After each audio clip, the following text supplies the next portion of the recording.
Future shinobi world बिल्कुल टूट चुका था। विलेजेस जल गए थे, माउंटेन्स क्रैक हो चुके थे और स्काईज पर हमेशा एक डार्क एनर्जी का प्रेशर रहता था। बोरुटो और कासिन कोजी एक रूइंड बैटलफील्ड पे खड़े हुए थे, जहां सिर्फ डस्ट और ब्रोकन चक्रा सिग्नेचर्स बचे होते हैं। यहाँ तक कि ओसुसुकी भी इस न्यू विलेन के सामने पावरलेस हो गए थे। ये विलेन एक अननोन ओसुसुकी लीनिएज का था, जिसका चक्रा पूरी प्लेनेट एनर्जी को अब्सॉर्ब कर सकता था। फ्यूचर में जितने भी स्ट्रॉन्ग शिनोबी थे, सासुके, नारुतो, कवाकी, मित्सुकी, सब वीकेंड या मिसिंग हो चुके थे। बोरुटो समझ चुका था कि अगर कोई इस विलेन को रोक सकता है तो वो सिर्फ नारुतो उज़ुमाकी है, और वो भी अपनी ओरिजिनल ग्रोथ के साथ नहीं। नारुतो फ्यूचर में बहुत आगे तक स्ट्रॉन्ग बना था, लेकिन उसकी ट्रेनिंग लेट स्टार्ट हुई थी, जिसकी वजह से उसका बेस कभी परफेक्ट नहीं हुआ। कुरामा की डेथ ने भी फ्यूचर को वीक कर दिया। कासिन कोजी बोरुटो को बताता है कि अगर नारुतो को बचपन से ही हाई लेवल ट्रेनिंग मिल जाए तो उसकी पावर किसी भी ओसुसुकी से ऊपर हो सकती है। इसीलिए एक ही ऑप्शन बचा था, बोरुटो को पास्ट में भेजा जाए, जहां वो छोटे नारुतो को एक्सट्रीम ट्रेनिंग दे, उसकी बॉडी को स्ट्रॉन्ग बनाए और कुरामा के साथ सेफर बॉन्ड बनाए। कासिन कोजी बोरुटो को कुछ एंशिएंट स्क्रोल्स देता है, जिसमें physical training, chakra steps, ceiling methods और ओल्ड जुत्सु लिखे होते हैं। बोरुटो अपना जोगन एक्टिवेट करता है और सीधे पास्ट में चला जाता है। उसे पता होता है कि अगर वो फेल हुआ तो पूरी दुनिया, सारे विलेजेस और सारे शिनोबी हमेशा के लिए खत्म हो जाएंगे।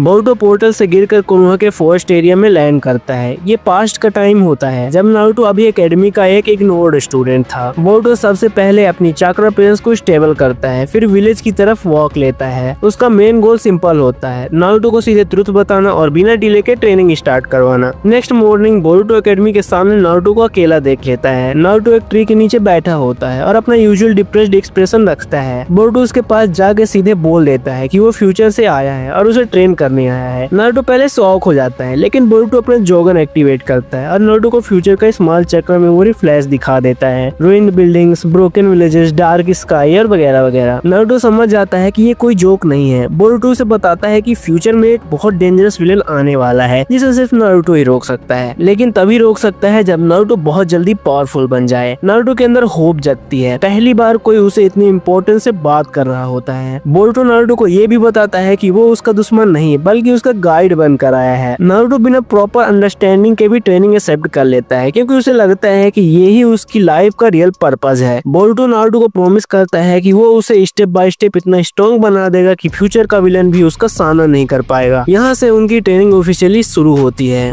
बोरुटो ट्रेनिंग का पहला फेज सिंपल पर इम्पोर्टेंट एक्सरसाइज से स्टार्ट करता है। वो नारुतो को basic chakra control, tree climbing और वाटर वॉकिंग जैसे फंडामेंटल सिखाता है। नारुतो पहले कंफ्यूज होता है, क्योंकि ये टेक्निक्स उसके लेवल से काफी ऊपर की लगती हैं, पर बोरुटो स्टेप बाय स्टेप उसे गाइड करता है। नारुतो ग्रेजुअली बैलेंस और कंट्रोल फील करने लगता है। पहले 10-12 दिन में ही नारुतो के अंदर नोटिसेबल चेंजेस आने लगते हैं। एकेडमी में उसका फोकस इम्प्रूव होता है और वो सिंपल जुत्सु बेटर परफॉर्म करने लगता है। इरुका और टीचर्स को शौक लगता है कि नारुतो जैसा स्टूडेंट इतनी जल्दी सुधर कैसे गया। नारुतो खुद भी फील करता है कि बोरुटो की ट्रेनिंग उसके अंदर एक न्यू स्ट्रेंथ जगा रही है। बोरुटो डेली 2-3 घंटे नारुतो के साथ डायरेक्ट ट्रेनिंग करता है। बोरुटो नारुतो को प्रॉपर ब्रीथिंग मेथड सिखाता है, जिससे उसका स्टेमिना डबल हो जाता है। नारुतो की स्पीड, जंप और रिएक्शन सडनली बेटर होने लगते हैं। बोरुटो इंटेंशनली नारुतो को फ्यूचर टेक्निक्स नहीं देता, बस उसका बेस इतना स्ट्रॉन्ग बना देता है कि वो फ्यूचर में कोई भी एडवांस जुत्सु इजिली लर्न कर सके। नारुतो अपने आप को वीक नहीं समझता, उसको लगने लगता है कि वो एक रियल निंजा बन रहा है। ये अर्ली फेज नारुतो के कॉन्फिडेंस बिल्ड करने के लिए परफेक्ट होता है। बोरुटो देखता है कि नारुतो के अंदर एनर्जी बहुत ज्यादा है, बस उसे सही डायरेक्शन चाहिए। ये पहला फेज टाइमलाइन को स्लोली चेंज करने लगता है। जब बोरुटो को लगता है कि नारुतो का बेसिक कंट्रोल स्टेबल हो चुका है, तब वो कासिन कोजी के दिए हुए स्क्रोल्स में से फर्स्ट स्क्रोल ओपन करता है। ये स्क्रोल एंशिएंट चक्र ट्रेनिंग और बॉडी स्ट्रेंथनिंग मेथड से भरा हुआ था। बोरुटो नारुतो को इन स्क्रोल्स का सिंपल वर्जन सिखाता है, जिससे नारुतो की बॉडी और चक्र पाथवे से स्ट्रॉन्ग होने लगते हैं। नारुतो के अंदर स्टेमिना और एंड्योरेंस इंक्रीज होती जाती है। बोरुटो नारुतो को breathing exercise, body lock training और चक्रा प्रेशर कंट्रोल सिखाता है। नारुतो इन टेक्निक्स में सरप्राइजिंग स्पीड से इम्प्रूवमेंट करता है। बोरुटो नारुतो को एक स्पेशल ड्रिल देता है, जिसमें वो अपना चक्रा को बॉडी के अलग अलग पार्ट्स में फ्लो करना सीखता है। ये ड्रिल नारुतो को रिफ्लेक्स और फ्लेक्सिबिलिटी को बूस्ट करती है। कुरामा का नेगेटिव प्रेशर भी कम होने लगता है, क्योंकि नारुतो का चक्रा भी स्टेबल हो रहा होता है। बोरुटो नारुतो की बॉडी को टफ बनाता है, ताकि ताकि फ्यूचर में वो कुरामा के बिना भी हैवी बैटल्स हैंडल कर सके। एकेडमी के स्मॉल मिशंस में नारुतो के परफॉर्मेंस ड्रास्टिकली बेटर हो जाता है। नारुतो इजीली ट्रैप्स डिटेक्ट करता है, फास्ट मूव करता है और टीम वर्क भी इम्प्रूव होता है। टीचर्स नारुतो की इम्प्रूवमेंट से शॉक होते हैं। नारुतो की ये ग्रोथ टाइमलाइन में first major power shift create करती है। अब नारुतो एक रेगुलर स्टूडेंट नहीं, एक स्ट्रॉन्ग पोटेंशियल निंजा बन रहा होता है। Land of waves mission Naruto के लाइफ का पहला रियल फाइट फेज होता है। ओरिजिनल टाइमलाइन में नारुतो स्केयर्ड और नर्वस होता था, पर इस वर्जन में वो कॉन्फिडेंट और प्रिपेयर्ड होता है। बोरुतो को ये मिशन बहुत इंपॉर्टेंट लगता है, इसलिए वो डिस्टेंस से साइलेंटली फॉलो करता रहता है। जब टीम 7 जाबुजे का सामना करती है, नारुतो बिना पैनिक के रिएक्शन देता है। वो शैडो क्लोन्स के स्मार्ट पोजीशंस में प्लेस करता है और जाबुजे के मिस्ड अटैक्स को आइडेंटिफाई कर लेता है। नारुतो की इनिशियल मूवमेंट और डिसीजन मेकिंग ओरिजिनल टाइमलाइन से डबल बेटर होती है। कागाशी भी नोटिस करता है कि नारुतो यूजुअल चाइल्डिश स्टाइल में फाइट नहीं कर रहा है। हागु के साथ एनकाउंटर में भी नारुतो काम रहता है और कुरामा की अनवांटेड चक्रा आउटबर्स्ट नहीं होती। बोरुतो ने पहले ही नारुतो के इंटरनल चक्रा फ्लो को स्टेबल कर दिया था, जिससे नारुतो फाइट में बैलेंस लॉस नहीं करता। Land of waves mission successful होता है और नारुतो का कॉन्फिडेंस बहुत इंक्रीज हो जाता है। टाइमलाइन यहाँ से मेजरली शिफ्ट होना स्टार्ट करती है, क्योंकि नारुतो अब बैटल रेडी माइंडसेट के साथ ग्रो कर रहा होता है।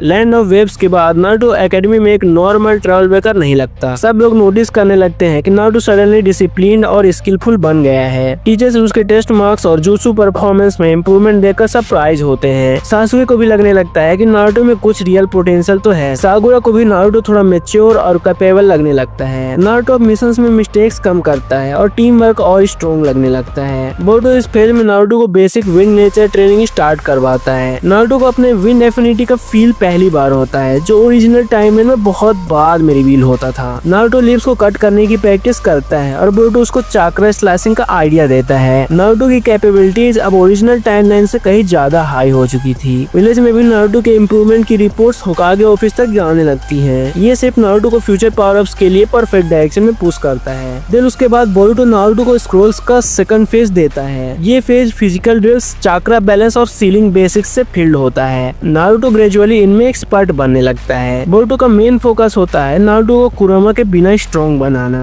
नारुतो हर दिन एक रूटीन फॉलो करता था, जिसमें मॉर्निंग में चाक्रा रोटेशन सीखता था, दोपहर में रनिंग करता था और पावर ड्रिल्स करता था, और इवनिंग में वो अपनी विंड स्टाइल प्रैक्टिस करता था। नारुतो की बॉडी टफ होने लगती है, रिफ्लेक्सेस भी स्पीड होने लगते हैं और उसका चाक्रा फ्लो एकदम स्मूथ हो जाता है। बोरुतो नारुतो को कुछ सिंपल सीलिंग ट्रिक्स सिखाता है, जिससे वो नेगेटिव चक्र को कंट्रोल में रख सके। नारुतो अब जुत्सु फास्ट परफॉर्म करने लगता है और उसका स्टेमिना भी लूज नहीं होता है। बोरुतो नोटिस करता है कि नारुतो की ग्रोथ बहुत फास्ट चल रही है। नारुतो अब एक पोटेंशियल प्रोडिजी जैसे बिहेव कर रहा होता है। ये ट्रेनिंग फ्यूचर में नारुतो को सेज मोड और एडवांस रासेंगन क्विकली लर्न करने में हेल्प करेगी। एट द लास्ट नारुतो की पावर क्लियरली चेंज हो चुकी होती है।